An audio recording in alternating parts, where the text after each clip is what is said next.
Miqueias capítulo 7, dos versículos de 8 a 20, nós fizemos a leitura no início, e então nós vamos direto ao texto e vamos tentar encerrar este livro hoje, fazendo o mesmo que o autor faz. Este último trecho do livro, ele é um hino de louvor à vitória do Senhor e do povo do Senhor.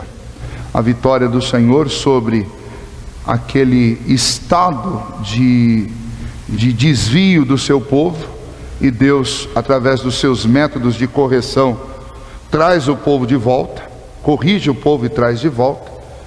Deus também disciplina as nações que festejaram o declínio de Israel. Então Miqueias canta também a vergonha que esse povo há de passar quando o Senhor restaurar a glória do seu povo, quando o Senhor manifestar completamente a sua justiça. E o hino exalta também a graça e a misericórdia do Senhor, que perdoa pecados.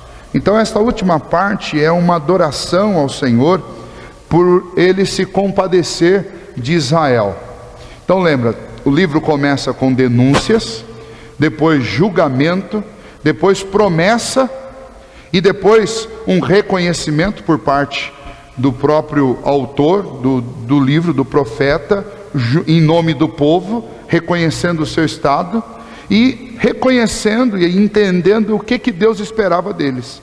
Esperava que eles mudassem de atitude, que eles realmente amassem a justiça, que eles andassem desejosos de praticar a misericórdia, e que eles andassem em humildade diante do Senhor. Eles entenderam isso, o que era a vontade de Deus, e mediante o fato deles entenderem, admitirem o seu erro e entenderem qual é a vontade de Deus, Deus então anuncia a vitória e o resgate total através da graça e da misericórdia para com o povo. Então o final do livro é um hino de louvor a Deus por aquilo que Deus iria fazer mediante a atitude que aquele povo tomou de responder à misericórdia e à graça oferecida pelo Senhor em meio à disciplina, ok? Então o texto ele basicamente está dividido em quatro partes.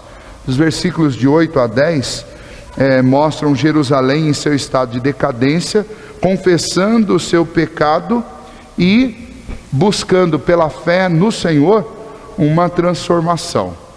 A segunda parte do texto, são os versículos de 11 a 13, falam sobre o profeta que traz a promessa de Deus de que aquele povo vai retornar ao redil do Senhor, como ovelhas que estavam perdidas, agora voltarão a ser pastoreadas pelo Deus da sua salvação. Então, em meio àquela turbulência toda, Deus, como um bom pastor, vai lá, resgata o povo, e ao resgatar esse povo, em contrapartida, esse mesmo Deus vai julgar o mundo que não faz parte desse rebanho, vai julgar as ovelhas que estão fora desse aprisco. A terceira parte, você tem uma oração de Miqueias, um rogo, um pedido de Miqueias ao pastor, para que esse pastor seja presente na vida deles.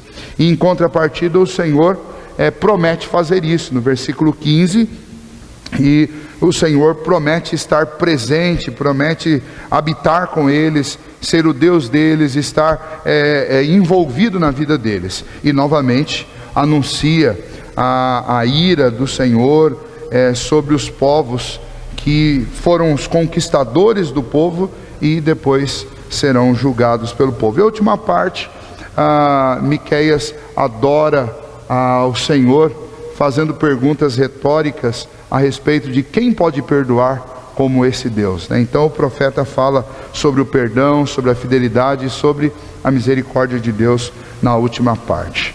Então esse cântico precisa de um título. Nós precisamos dar um título para esse cântico, que também seria o título da mensagem desse texto para nós. E talvez o melhor título para esse texto seja exatamente o que Deus espera de nós, ou o que Deus deseja para nós. Esse poderia ser um bom título para esse hino, porque esse hino fala a respeito daquilo que Deus irá fazer na vida do povo, aquilo que Deus almeja fazer, não só com aquele povo, mas também fazer com toda a terra. Então, uma declaração a respeito de qual é a vontade de Deus para a vida daquele povo e também para nós que estamos fazendo a leitura hoje, completamente aplicável para nós. Esse hino fala sobre qual é a vontade de Deus a respeito do seu povo, considerando que o seu povo e nós também somos um povo que muitas vezes age com rebeldia, que muitas vezes se desvia do caminho correto, que se ilude com muitas coisas, que busca paz e segurança. Como nós lemos lá no capítulo 1, eles construíram muros poderosos para se resguardar, eles construíram uma cidade fortificada, eles embelezaram a cidade, buscando sossego, segurança através daqueles recursos humanos, e Deus simplesmente quebra isso tudo e mostra que a segurança nunca virá daquilo que pode ser produzido com as mãos dos homens, né? Então, agora Deus mostra assim o que Ele almeja, o que Ele quer, o que agrada o coração dEle fazer com esse povo. Então vamos lá, vamos trabalhar um pouquinho isso. Essa primeira parte então, o que Deus deseja para nós, o que Deus deseja para o seu povo. Do versículo 8 até o versículo 13, nós podemos afirmar que o que Deus deseja é que a sua presença seja total na nossa vida, seja percebida, seja sentida, seja real na vida do seu povo, porque a presença de Deus em nossa vida muda tudo, muda completamente a maneira de nos comportarmos, a maneira de enxergarmos a vida, a maneira de respondermos os desafios da vida. Vejam só, isso tá bem claro no texto. Eu quero refazer essa leitura com vocês, para que a gente perceba isso. Ele diz, ó inimiga minha, não te alegres a meu respeito, ainda que eu tenha caído, levantar-me-ei. Se morar nas trevas, o Senhor será a minha luz. Sofrerei a ira do Senhor, porque pequei contra Ele, até que julgue a minha causa e execute o meu direito. Ele me tirará para a luz, e eu verei a sua justiça. A minha inimiga verá isso, e a ela cobrirá a vergonha. A ela que me diz, onde está o Senhor teu Deus? Os meus olhos a contemplarão. Agora será pisada aos pés como a lama das ruas. No dia da reedificação dos teus muros, nesse dia serão os teus limites removidos para mais longe. Nesse dia virão a ti desde a Síria até as cidades do Egito, e do Egito até o rio Eufrates, e do mar até o mar, e da montanha até a montanha. Todavia a terra será posta em desolação por causa dos seus moradores, por causa do fruto das suas obras. A pergunta das nações ímpias ao redor, diante do declínio, diante do julgamento e da disciplina que Israel estava submetida, que Judá estava submetida, a pergunta é, onde está o Deus de vocês? Cadê aquele Deus que abriu o mar vermelho? Cadê aquele Deus que deu tantas vitórias a vocês através de Davi? Antes, através de Gideão? Onde está o Deus de vocês? Agora vocês estão abandonados, agora vocês estão sozinhos, agora vocês são escravizados. Onde está o Deus de vocês?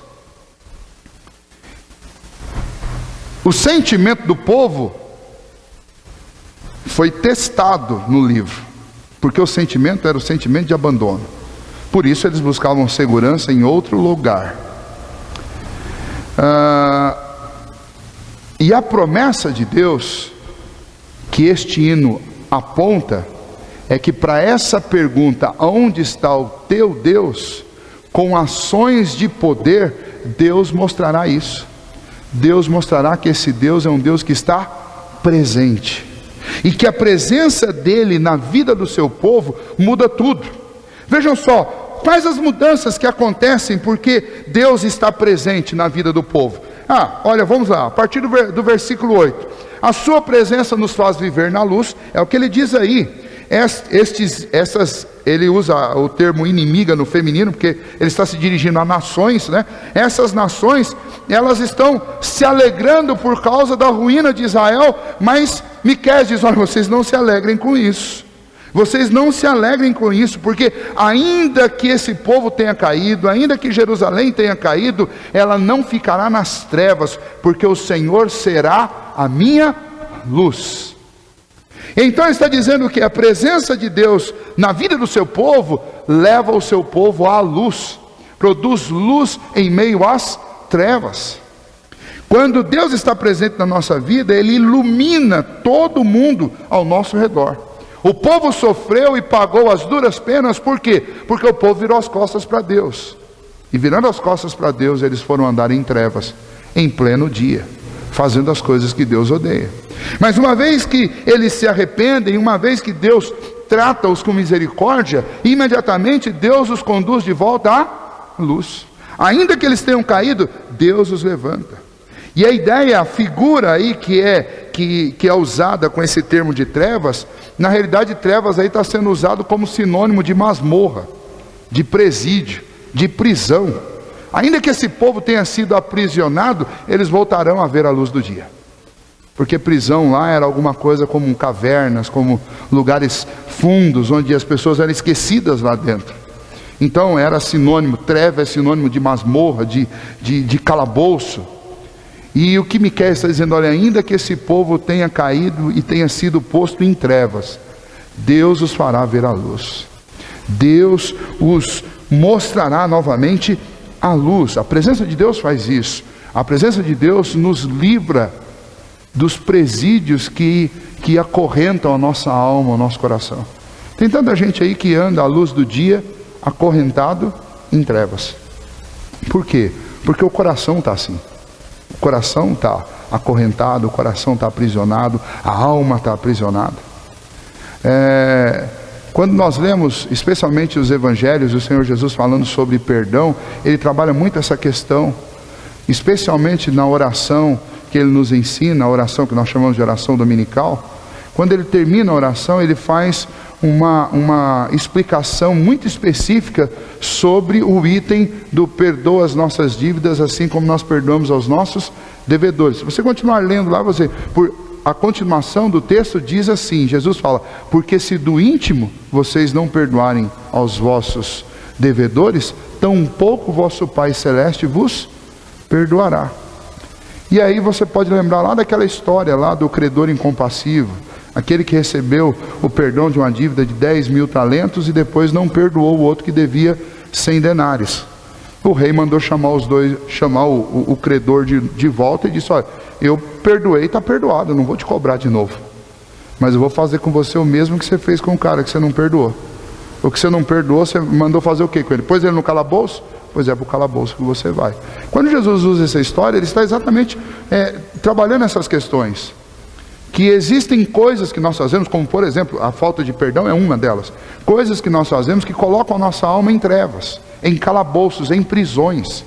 E a gente fica aprisionado aquilo ali, é ódio, é raiz de amargura, são coisas do passado, às vezes comportamentos agora, do presente, mas que são hábitos que ao invés de nos trazer para a luz, nos colocam em trevas.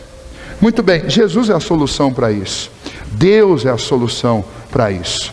E era isso que Miqueias estava cantando naquele dia, quando ele escreveu esse texto. Ele estava cantando que ainda que os inimigos festejassem as derrotas de Israel, Israel não ficaria daquele jeito, porque a presença de Deus tira as pessoas das trevas e traz as pessoas para a luz. Aonde a presença de Deus está, ali há liberdade. Não só isso, mas veja, no versículo 9 também fala que a presença de Deus produz reconhecimento de pecado. No versículo 9 ele fala assim, olha, ainda que a gente tenha cometido pecado, ainda que nós sofremos porque nós pecamos, ou seja, ele está fazendo uma admissão aqui, ele está admitindo, olha, nós erramos, o que nós estamos passando, o que nós sofremos é resultado da disciplina de Deus, porque nós pecamos. Aí você fala assim, ok, é uma coisa óbvia. Não, não é óbvio. Reconhecimento de pecado nunca é uma coisa óbvia. E nunca é uma coisa fácil. O próprio Senhor Jesus, quando Ele estava prometendo enviar o Espírito Santo de Deus, o Consolador, o selo, Ele disse que, em primeiro lugar, o Espírito Santo seria aquele que convenceria o homem do pecado e também da justiça e do juízo. Por quê? Porque o homem por si só não se convence do próprio pecado, dos seus próprios erros. Mas aqui Miqueias está cantando e exaltando, porque a presença de Deus produz na vida dos homens reconhecimento de pecado. Ele está dizendo assim: olha, o que Deus quer de nós? Deus quer estar presente na nossa vida, porque a presença dele nos tira das trevas e nos leva para a luz. A presença dele nos tira de uma condição de arrogância, de presunção, de orgulho, e nos leva ao reconhecimento sincero dos nossos próprios pecados. Então alguém diz lá: olha, o sujeito é crente, mas parece que ele só tem problema na vida, a vida dele é difícil. Glória a Deus por isso, porque significa o quê? Significa que Deus está trabalhando e está quebrando o orgulho, quebrando a altivez e trabalhando para que a gente seja gente humilde, reconhecida dos nossos pecados, dos nossos erros. E é essa a exaltação que Miqueias está fazendo. É um cântico, aos olhares humanos, é um cântico às avessas, né? Porque ele está exaltando exatamente aquilo que o mundo não quer, aquilo que o mundo rejeita. É isso que o profeta está exaltando. Olha, Deus faz o quê? Deus estando presente na vida do seu povo, Deus faz com que esse povo reconheça o seu próprio pecado. A presença de Deus nos faz também ver a justiça dele, quão alta e elevada é a justiça que nós precisamos buscar. Veja, olha lá na continuação do versículo 9, depois vamos ler desde o início. Ele diz assim: sofrerei a ira do Senhor, porque pequei contra ele, até que julgue a minha causa e execute o meu direito. Ele me tirará para a luz, e eu verei a sua justiça. Um dos grandes problemas desses povos que viveram, especialmente naquela época desses grandes impérios, da ascendência e descendência de impérios, era exatamente o problema das injustiças, que iam desde as injustiças sociais, as injustiças no tratamento do povo enquanto população, as injustiças civis, né? As injustiças também, a ausência de alguém que fizesse justiça no meio do povo, que julgasse a causa do povo com retidão. O próprio livro nós lemos que um dos clamores de Deus contra o povo é porque os juízes eram falsos. E então é um equívoco quando o povo de Deus espera que homens façam justiça. E aqui Miqueias está dizendo: a presença de Deus é tão extraordinária, porque Deus faz justiça. E quando Deus está presente na nossa vida, nós vamos ver a justiça sendo feita. Não a justiça dos homens, mas a justiça de Deus.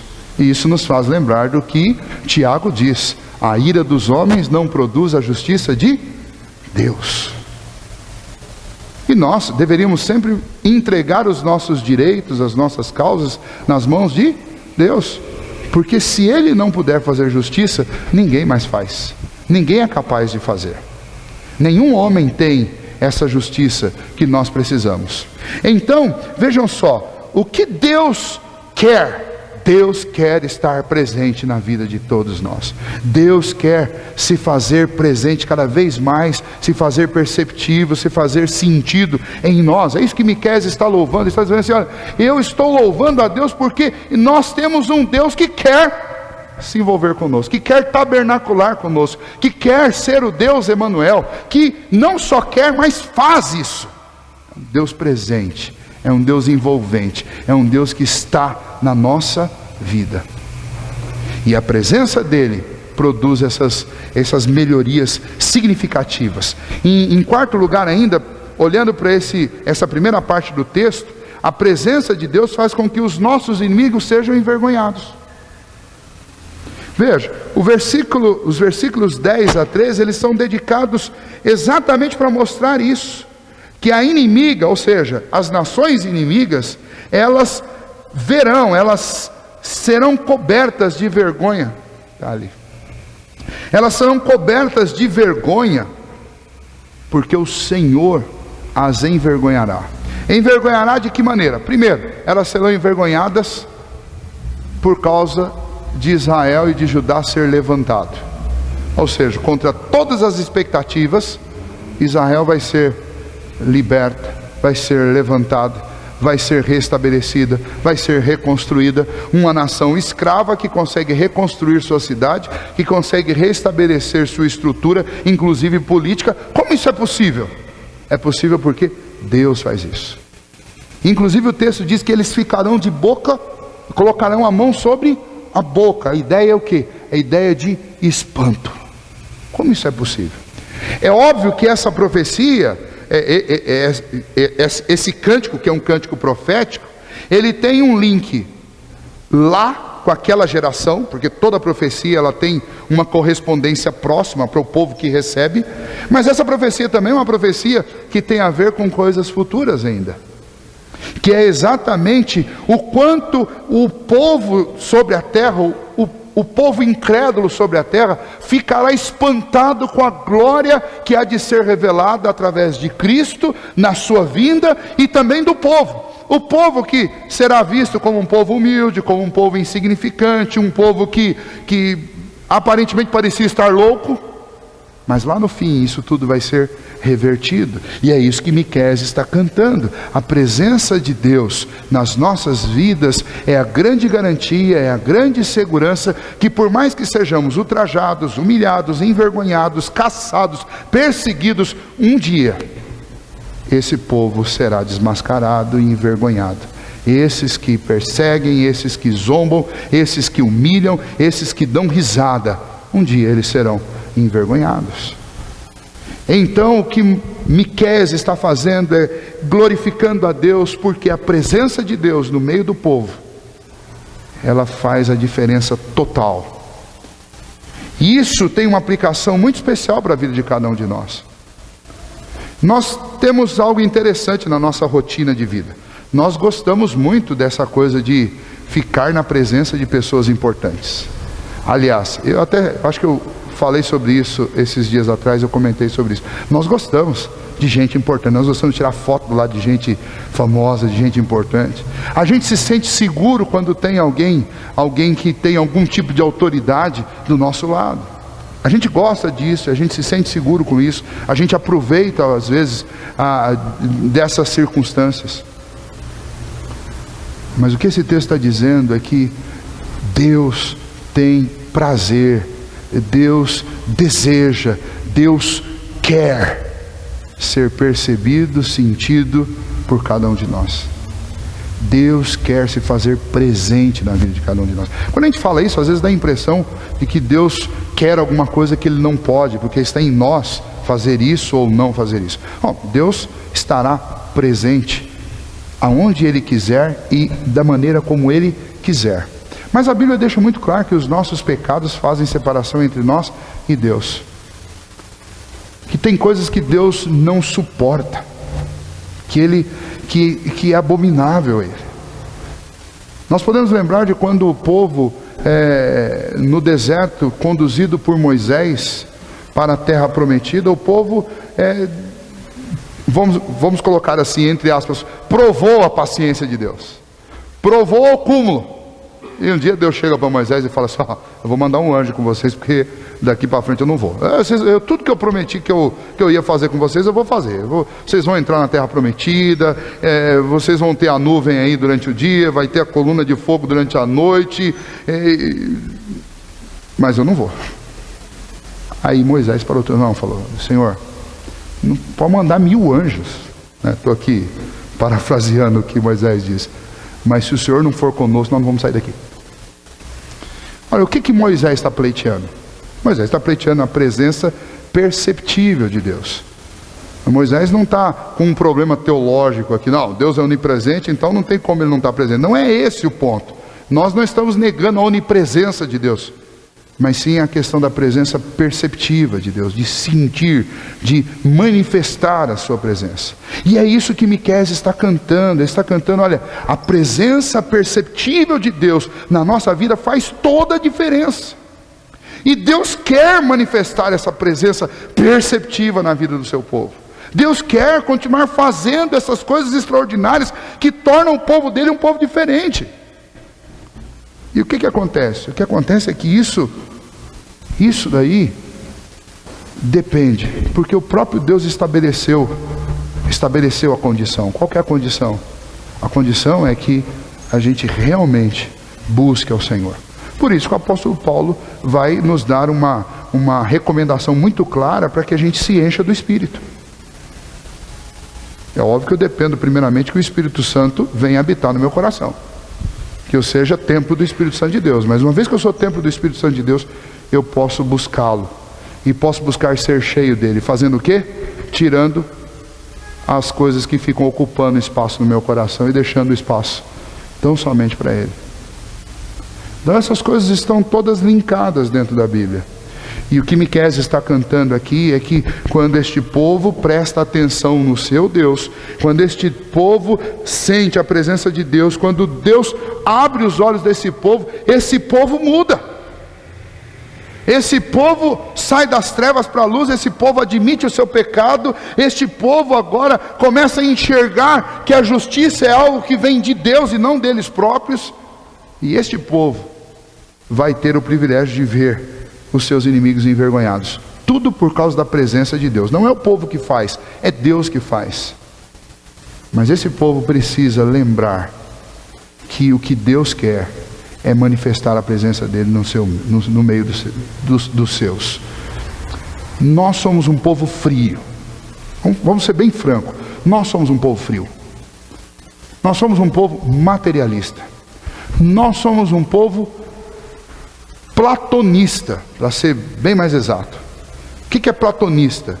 Nós fazemos uma divisão bem delimitada entre material e espiritual. Platão divide o mundo em dois lados, físico e metafísico. E nós pegamos isso da filosofia e insuflamos dentro da religião e fazemos a mesma coisa. Então, feijão com arroz faz parte do mundo material, eu que tenho que me virar. Se o problema for uma perturbação na alma, eu vou falar com Deus, porque Deus cuida das coisas espirituais, quem cuida das coisas materiais sou eu. Nós dividimos o mundo assim. E então, o único link que resta na nossa vida entre material e espiritual é ir na igreja de vez em quando. É onde eu junto as duas coisas. A nossa vida não tem que ser assim. Porque toda a Bíblia está cheia de histórias em que Deus trabalha pelos seus. Deus se faz presente, Deus se manifesta, agindo tanto nas regiões celestes, quanto na vida física e material. Como por exemplo, multiplicando o pão, abrindo o mar, dando vitória em batalhas travadas com espadas. Deus fez isso, dando vitória a Davi sobre um urso e sobre um leão e sobre Golias.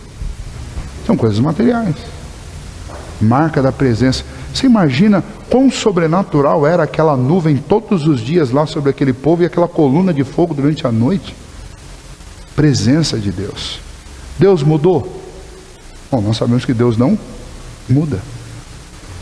Então essa vida parece que distante que nós vivemos, até mesmo dos próprios relatos bíblicos, ela é consequência de que nós mesmos simplesmente abdicamos de buscar essa presença perceptiva de Deus na nossa vida. E aí de vez em quando um ou outro quer ter mais intimidade com Deus, busca mais a Deus, a gente até recrimina, fala, fulano como é que fala? Não tem um termo, eu esqueci, carola, não é outro termo, esqueci. Beato, fulano é beato, a gente fala isso. Às vezes ainda até briga, lá vem o espiritual. Porque parece até ser uma coisa ruim buscar mais a Deus, buscar sentir a presença de Deus. Miqueias está cantando a isso, está dizendo, é uma bênção a presença de Deus é maravilhosa, e Deus quer se fazer manifesto entre o seu povo. Não abra mão dessa bênção. E não abrir mão aí não tem a ver com comandar Deus, tem a ver com você comandar você, de se disciplinar para buscar mais a Deus, de nós nos disciplinarmos para buscarmos mais a Deus, de desejarmos mais, de focarmos mais nisso, de não compartimentalizarmos a nossa vida de tal maneira que a gente reduz a vida cristã a ir à igreja e não aos outros momentos da nossa vida. Mas vamos lá, vamos dar continuidade. Do versículo 14 ao versículo 17, nós temos a segunda parte do texto. Se na primeira parte Miqueias está cantando este hino que fala sobre o que Deus deseja para nós, e na primeira parte é de Deus deseja para nós se fazer presente na nossa vida, porque a presença dele faz toda a diferença. Na segunda parte, Deus deseja o quê? Pastorear o nosso coração e o nosso viver. Pastorear o nosso coração e o nosso viver. Veja o versículo 14: apacenta o teu povo com o teu bordão, o rebanho da tua herança, que mora a sós no bosque, no meio da terra fértil. Está dizendo: Senhor, que o Senhor faça aquilo que é próprio do Senhor. Davi já tinha cantado sobre isso, Davi já tinha escrito sobre isso. É próprio do nosso Deus ser um bom pastor, um pastor que cuida do seu rebanho, que cuida das suas ovelhas. Miqueias está dizendo: que bom saber que o nosso Deus é assim. Então, Senhor, apacenta mesmo esse povo. Olha, junta a gente lá de longe, de onde nós formos espalhados, que o Senhor traga esse povo todo, ajunte como um pastor que vai buscar suas ovelhas, e junta todas essas ovelhas, e trata essas ovelhas, e dá água para essas ovelhas, e faz tudo por essas ovelhas. Se nós observarmos algumas descrições sobre o pastoreio de Deus, o pastoreio do Senhor Jesus, em toda a Bíblia, nós vamos encontrar pelo menos algumas características aqui que eu gostaria de citar para vocês, que são especiais. Em relação ao pastor, a Bíblia diz que ele guia as ovelhas, João 10, de 1 a 5, que ele salva as ovelhas, João 10, 9 e 10, que ele dá a vida pelas suas ovelhas, João 10, 11 e 15, que ele reúne as ovelhas e transforma-as todas em um só rebanho, e ele é o pastor desse rebanho, João 10, 16, ele vai em busca daquelas ovelhas rebeldes, que muitas vezes se perdem e se alongam do aprisco, João 10 também. E a sexta característica, ele dá segurança de salvação eterna às suas ovelhas, João 10, 28 e 29, aqueles que são meus, eles não se perderão de jeito nenhum. Algumas características das ovelhas do Senhor, elas são marcadas, pois elas ouvem a voz do seu pastor. Há uma marca distintiva dentro delas, colocadas pelo próprio pastor, pelo próprio Deus, para que elas reconheçam o seu pastor, para que elas obedeçam a voz do seu pastor. É assim que é o pastoreio de Deus. Elas são marcadas também nos seus pés, porque os seus pés são adestrados para que elas sigam o seu pastor. Elas ouvem a voz, elas são marcadas no seu ouvido, e elas seguem o seu pastor, elas são marcadas nos seus pés, os seus pés são adestrados. As ovelhas do Senhor, elas são marcadas também no coração, porque elas creem e elas confiam no seu pastor, que é o Senhor. E então, quando Miqueias, aqui no versículo 14, ele fala do Senhor como aquele que deve, ou que quer, e que pode pastorear o seu povo. Ele está dizendo assim: olha, esse pastoreio é o melhor pastoreio do mundo, porque Deus cuida, Deus guarda, Deus dá garantia, Deus salva, Deus protege, Deus leva essas ovelhas a reconhecê-lo como pastor, Deus leva essas ovelhas a segui-lo como pastor, e Deus dá segurança a essas ovelhas, para que elas não tenham medo do futuro, para que elas descansem no Senhor. Além disso, vejam só, na continuação do texto, ele fala a respeito deste pastoreio como um pastoreio que guia as ovelhas para o seu aprisco. Versículo 15 diz: eu lhe mostrarei maravilhas, como nos dias da tua saída da terra do Egito. Se no primeiro momento você tem Miqueias pedindo ao Senhor para que pastoreie, a partir do versículo 15 é como se Deus estivesse respondendo: eu vou fazer isso, e eu vou fazer isso com vocês de tal maneira que será como nos dias da saída do Egito, que vocês viram coisas extraordinárias, que vocês viram coisas maravilhosas. É uma promessa de Deus dentro desse hino, para que aquele povo confiasse em Deus e soubesse que Deus continuava sendo um Deus de poder, continuava sendo um pastor amoroso, continuava sendo um Deus comprometido em cuidar do seu povo. Além disso, no versículos 16 e 17, fala que as suas maravilhas em nós devem causar espanto às outras nações. Ou seja, os atos poderosos de Deus em nós vão causar espanto, vão impactar as outras nações, como nós já lemos, ao ponto deles colocarem a mão sobre a boca e ficarem espantadas. Quem é o Deus desse povo? Esse sempre foi o padrão, esse sempre foi o método de Deus. Bom, a aplicabilidade disso para nós é muito interessante e muito clara. Deus não mudou, Deus continua sendo o mesmo. Ele é o grande e supremo pastor da nossa vida. Nós devemos desejar, almejar e buscar esse pastoreio do Senhor. Muito mais do que o pastoreio dos homens, o pastoreio do Senhor. Muitas vezes nós nos tornamos meramente replicadores de um sistema veterotestamentário. E olha, o ser humano, mesmo no século 21, gosta tanto disso, que basta que um pastor reinvente aí o sistema sacerdotal, que junta uma multidão atrás dele. A gente está vendo isso acontecer em São Paulo. Por quê? É mais fácil seguir alguém do que o teu trabalho de ficar lá. É mais fácil eu deixar que alguém faça essa intermediação entre eu e Deus. Aonde que é mais fácil, gente? Não é. Vejam só, todo exercício que Cristo realizou em nosso lugar, o sacrifício que Ele fez para rasgar o véu, para que não haja nenhum outro mediador entre nós e Deus, senão somente Cristo. E daí de repente vai alguém lá e recria um sistema sacerdotal. Agora, o que esse pastor aqui no Brasil está fazendo é tão somente estampando uma realidade que está presente na vida de quase que todas as igrejas, para não falar todas. Que todo mundo acaba terceirizando, não sei se eu poderia usar esse termo, terceirizando o pastoreio de Deus através do pastoreio do pastor, do presbítero, do diácono, de uma irmã, do irmão da igreja, que você decide escolher para ser o seu intermediador com Deus. Você não ora, você não lê a Bíblia, não busca a Deus, não fala com Deus, e fica esperando que Deus fale com você através do fulano lá no domingo. A gente terceiriza nosso relacionamento com Deus. Eu quero me relacionar com Deus, mas não quero ter trabalho. Então, o pastor se relaciona lá comigo, ele leva o meu recado e traz o meu recado de volta. A gente não lê a Bíblia, não estuda a Bíblia e fica 100% dependente do estudo que o pastor faz. E aí, se você tem um pastor que se dedica um pouco mais ao estudo, beleza, mas se você tem um preguiçoso que não lê, que não estuda, aí você está perdido. Você vira refém do portador da notícia.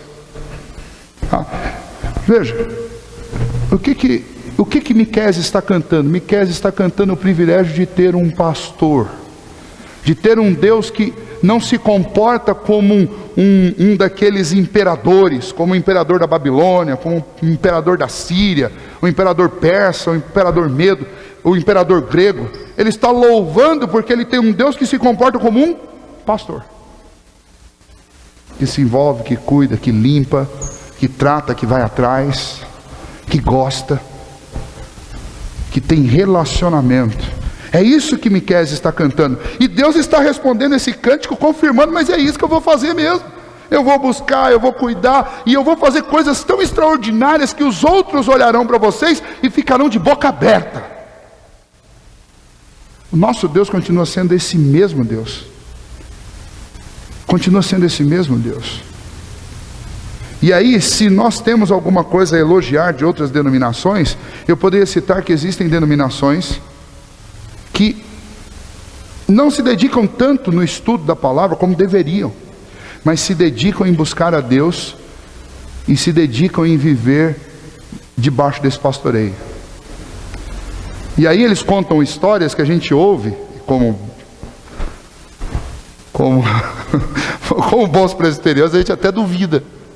Será que isso é verdade? Nós temos que aprender, pegar o que é bom e o que é ruim a gente deixa de lado. fervor e busca por Deus é uma coisa que a gente precisa aprender, que a gente precisa desenvolver, porque esse Deus continua sendo o Deus Todo-Poderoso, que faz coisas extraordinárias. Quando a gente começa a conversar com missionários que estão vivendo em lugares como aqueles lá no Oriente, onde existe uma perseguição muito severa à igreja, você começa a ouvir coisas extraordinárias que a gente fica pensando assim, gente, peraí, será que é a mesma religião? Por que não está acontecendo aqui, as coisas não estão acontecendo lá? Porque lá buscar a Deus é uma coisa de vida ou morte. Porque lá orar é uma questão de vida ou morte. E aqui que não é, a gente brinca com essas coisas como se a gente nem precisasse delas. Então se eu lembrar de fazer, eu faço. Se eu não lembrar, não tem problema. Lá não. A única garantia que o sujeito vai terminar vivo às 12 horas do dia claro, é Deus. Então ele ora de verdade. Ele ora porque se Deus não tomar conta da vida dele e livrá-lo das balas, das metralhadoras, das facas, ele não termina vivo. Mas será que aqui é diferente? Não é. A mesma coisa aqui. Só que a sensação lá é muito real. E aqui a gente, parece que a gente está no controle de tudo. Lembra do começo de Miqueias? Qual que era o problema lá em Jerusalém? Eles se sentiam no controle de tudo. Então eles não buscavam a Deus. Será que vai ser preciso Deus fazer o mesmo que fez com Israel e Judá, para que a gente perceba quem está no controle?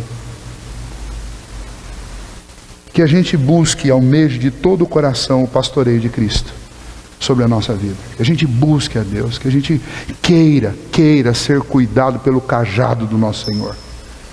Ser buscado, disciplinado quando tiver que ser, curado quando tiver que ser. Mas que Deus faça coisas extraordinárias no nosso meio. Porque nossa igreja, a igreja brasileira, ela está precisando da presença de Deus. Ela está precisando do pastoreio de Deus em cada coração. E a última parte é uma adoração e uma exaltação à graça de Deus sobre a nossa vida. Os versículos de 18 a 20 mostram isso. Quem, ó Deus, é semelhante a ti, que perdoas a iniquidade e esqueces da transgressão do restante da tua herança? O Senhor não retém a sua ira para sempre, porque tem prazer na misericórdia. Esse é o caráter do nosso Deus. É um Deus que tem prazer na misericórdia. A misericórdia é deixar de aplicar a você a pena que você merece, é deixar de dar para mim aquilo que eu mereço, e me dar o que eu não mereço. Eu mereço punição, Ele me dá bênção, perdão. Isso é misericórdia, é a não justiça. Então o que Miqueias está exaltando é que, primeiro, o nosso Deus é um Deus que perdoa, e Ele não faz isso porque Ele se sente acuado, Ele não faz isso porque Ele se sente obrigado, Ele não faz isso porque Ele não tem outra saída a não ser fazer. Ele faz isso porque Ele tem prazer em fazer isso. Ele faz isso porque Ele ama fazer isso. Ele faz isso porque isso dá alegria ao coração dele. Perdoar, sentir misericórdia, isso é o caráter do nosso Deus. Vejam só, Deus perdoa o nosso pecado. Versículo 18 e 19 diz isso. Ele é o único que perdoa pecado. Além disso, Ele também não passa os nossos erros no rosto. Você já ouviu falar?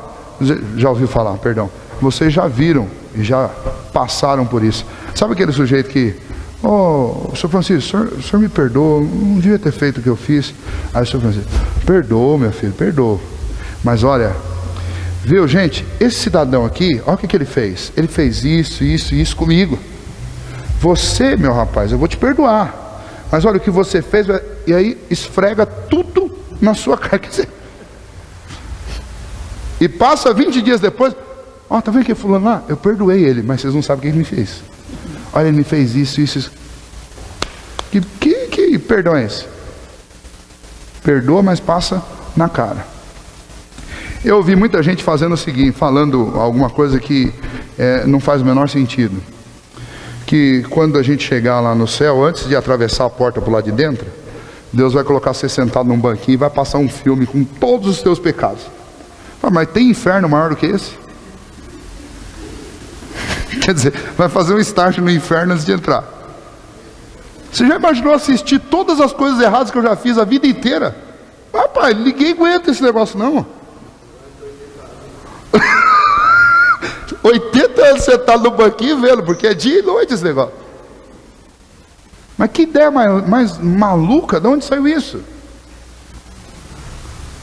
Eu até creio que o inferno vai ser exatamente um lugar assim, onde dia e noite você vai sofrer com os pecados que você cometeu. Mas o céu não é um lugar assim, porque os nossos pecados, as nossas vidas foram lançadas sobre Cristo, porque Deus não fica passando o seu pecado na sua cara. Deus perdoa, Ele tem prazer em perdoar, tem prazer na misericórdia. Depois que acabar aqui eu vou contar uma historinha para vocês sobre esse negócio, mas não vou falar agora. Muito bem. Deus é um Deus de perdão, de graça e de misericórdia. E não é a misericórdia nem o perdão dos homens, que é esse perdão que fica passando, que nunca esquece, que sempre que tem uma oportunidade joga na cara. Ó, tá lembrado que eu te perdoei? Aliás, uma outra vertente desse tipo de perdão aí é aquele perdão que eu perdoo hoje, mas diga assim, ó, você não esquece disso. Daí lá na frente, o cara já está planejando fazer alguma coisa de ruim com você. E o dia que ele vai fazer, o dia que ele fizer, ele vai falar assim, você lembra? Você lembra que eu já te perdoei por uma coisa igualzinha? Agora, quer dizer, você continua passando na cara. Você vai usar aquilo ali como uma arma, né? Ou é um jeito de você ficar sempre pressionando. Ó, você está lembrado do que você já passou aqui? Pois é, então. Toma cuidado, quer dizer, é um aprisionamento, é jogar o sujeito no calabouço. Eu te perdoo, mas você virou meu refém. Tá? Deus não é assim, esse não é o tipo de perdão de Deus. E vocês já perceberam que às vezes a gente acha que Deus age assim? Então sempre quando a gente tropeça ou comete algum erro e a gente pede perdão a Deus, depois você fica aquela sensação assim, mas será que Deus me perdoou mesmo?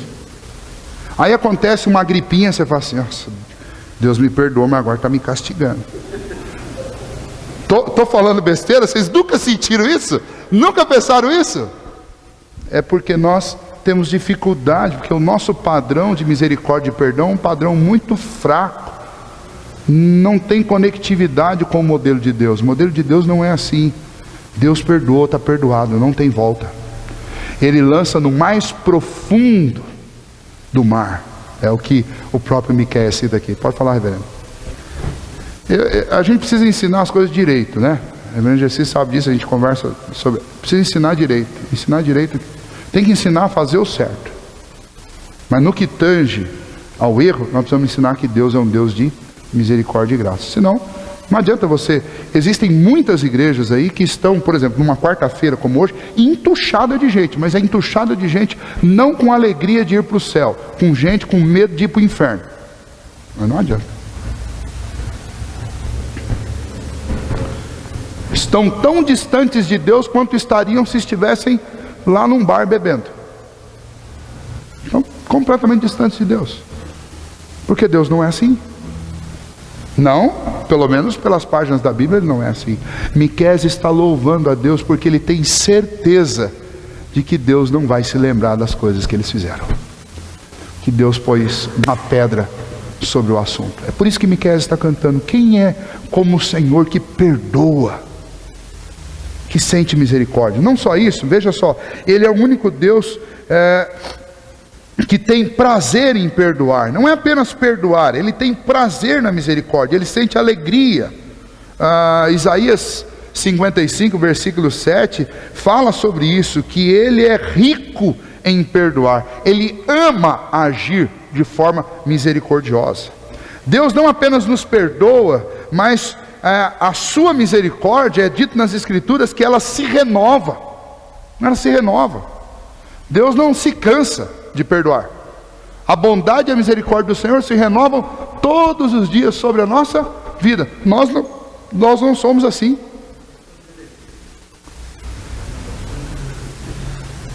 Nós não somos assim. Nós fazemos o quê? Primeira chance, segunda chance, não deixa chegar na terceira, né? A gente não é assim, a gente acaba colocando limite. Se nós fôssemos bons imitadores de Cristo, nós não colocaríamos limite. Lembra que Pedro quis dar uma de bom lá com Jesus, né? Então, os judeus tinham uma tradição dentro do judaísmo que o sujeito é obrigado a perdoar 3 vezes no dia. 3 vezes. Aí Pedrão quis dar uma de bonachão, chegou para Jesus: Jesus, quantas vezes se deve perdoar no mesmo dia? 7. Ele já jogou 4 a mais e foi para o número 7, que é o número da perfeição, um número significativo da Bíblia. Eu imagino que Pedro deve ter pensado assim: hoje eu vou receber um elogio de Jesus. Só recebo cortada, hoje eu vou ganhar um elogio. 7 vezes? Não, Pedro, já que você quer perfeição, então tá bom, então vamos lá. 70 vezes 7, Pedro. E obviamente Jesus não está falando sobre números exatos, mas está dizendo assim: Pedro, você acha que isso que você está me citando é perfeição? Eleva perfeição à máxima potência. Porque não é para perdoar quantas vezes você quiser, é para perdoar quantas vezes forem necessárias. É isso que é para fazer. Você quer imitar Deus? Deus é assim. E amanhã você acorda com toda a disposição para começar o processo de perdão todo de novo. Mas a gente é tão mal que a gente consegue guardar uma história atravessada na garganta. 1 mês, 2 meses, 1 ano, 2 anos, 3 anos, 4 anos, 5 anos. Você encontra a pessoa: e aí, você não está falando com fulano? Ah, não, o senhor não lembra? Não lembra daqueles... Meu Deus do céu, com quem você está se relacionando todo dia? Com Deus? O Deus que é rico em perdoar? É com esse Deus que você está se relacionando e mantendo uma rixa há anos com uma pessoa? Isso não tem o menor cabimento. E então Miqueias está exaltando Deus, porque Deus não é como os homens, porque Ele perdoa, Ele sente prazer em perdoar. Além disso, não só a questão do perdão, mas Ele está exaltando também o fato de que Deus, Ele manifesta a nós atributos dele que são maravilhosos. Se você observar o versículo 20, ele está falando sobre essas manifestações de Deus, sobre aquilo que Deus, por misericórdia, por compaixão, mostra ao povo. Ele mostra fidelidade. Ele diz: olha, mostrarei a Jacó a fidelidade. Ou seja, vamos pegar o exemplo. Olha, Jacó, além de ser símbolo de Israel, do povo de Deus, Jacó também é símbolo do quê? Símbolo de alguém que ficava pisando na bola toda hora. Tratar com fidelidade alguém que tem a reputação na Bíblia de ser infiel, é exatamente esse contraste que Miqueias e que Deus quer que a gente perceba. Que em face das nossas infidelidades, Deus se mantém fiel. Por isso que a letra daquele hino, de vez em quando, ela escapa ali errada, não sei como, né? Mas tem o Tu és fiel, Senhor. E no cantor cristão, e nos salmos e hinos, essa letra está errada, né? Ela está fiel a mim. Não tem nada de fidelidade a mim. E aí nós mudamos, é fiel assim. Deus é fiel a Ele mesmo, é fiel ao seu caráter de misericordioso, é fiel à sua palavra. Aquilo que Ele disse, Ele não vai voltar atrás. Ele não vai mudar de opinião porque eu fiquei pior. Ele é fiel. Então o texto diz: Deus mostrará a Jacó a sua fidelidade. Ou seja, em vista das transgressões de Israel, e de Israel ser conhecido por uma nação que transgride, Deus continuará mostrando a sua fidelidade. Ele não vai mudar a sua palavra. Ele mostrará também a sua misericórdia. Veja lá, a Abraão a misericórdia. A gente podia lembrar de muita coisa da vida de Abraão, mas basta lembrar que ele contou para os outros uma mentira de que a mulher dele era sua irmã, para tentar livrar o seu pescoço. Como é que Deus trata Abraão? Com misericórdia. Porque todos nós nos enquadramos em Abraão. Porque todos nós temos o hábito de dar uma torcidinha, na verdade, para livrar o nosso pescoço. Isso aqui não é um demérito de Abraão só, é um demérito de todos nós. Por isso que você tem um salmo que diz que aquele que não fica abatido na presença de Deus é o que jura com dano próprio e não se retrata. Ou seja, é o sujeito que fala que vai fazer e que faz mesmo que doa e que ele vai mesmo sofrer. Salmo 15. Muito bem. Deus manifestará a sua fidelidade, sua misericórdia, porque Ele jurou, e aquilo que Ele jurou, Ele vai cumprir. Ou seja, Deus é um cumpridor de promessas. Ele jurou, Ele vai cumprir. Ele jurou a Israel, Ele jurou a Judá, que seria o Deus deles, que seria o Redentor deles, que salvaria esse povo. Ele vai salvar. Ele vai salvar. Ele vai mexer com esse povo, vai mudar, vai quebrar, vai refazer, vai pegar, como o oleiro pega o barro, põe lá, quebra, não ficou do jeito que ele quer, quebra de novo, refaz o vaso, até que fique do jeito. Mas Ele vai salvar, Ele vai salvar. Porque isso não está nas mãos do povo, está nas mãos de Deus. Por que Miqueias está adorando a Deus? Está adorando porque essas coisas estão nas mãos de Deus e não nas nossas. Então, Miqueias tem motivo para adorar a Deus. Obrigado, Senhor. Obrigado porque a sua presença muda a nossa vida. Obrigado porque o seu pastoreio muda a nossa vida. Obrigado porque a sua graça muda a nossa vida. E obrigado porque tudo isso o Senhor faz, não é porque a gente convence o Senhor a fazer, o Senhor faz porque o Senhor quer. Ou seja, nós só temos motivos para cantar e para exaltar a Deus, porque o que Ele quer fazer, Ele faz. E Ele não quer o nosso mal, Ele quer o nosso bem. Mas ai daqueles de quem o Senhor quer justiça. Esses sim sofrerão. Muito bem. Concluindo, nós perguntamos o que Deus deseja para nós. O texto nos sugere uma resposta muito clara. Ele deseja que a sua presença esteja manifesta na vida de cada um de nós, que o pastoreio dele seja sobre o nosso viver, a marca distintiva da nossa vida. Ele deseja tratar-nos com graça sempre. O que nós precisamos fazer? Que nós sejamos pessoas que de fato vivam da maneira como Deus quer que nós vivamos. Não adianta ter uma espiritualidade falsificada. Nós começamos o estudo de Miqueias falando sobre isso. Não adianta fingir espiritualidade. Nós precisamos uma espiritualidade autêntica, real, verdadeira.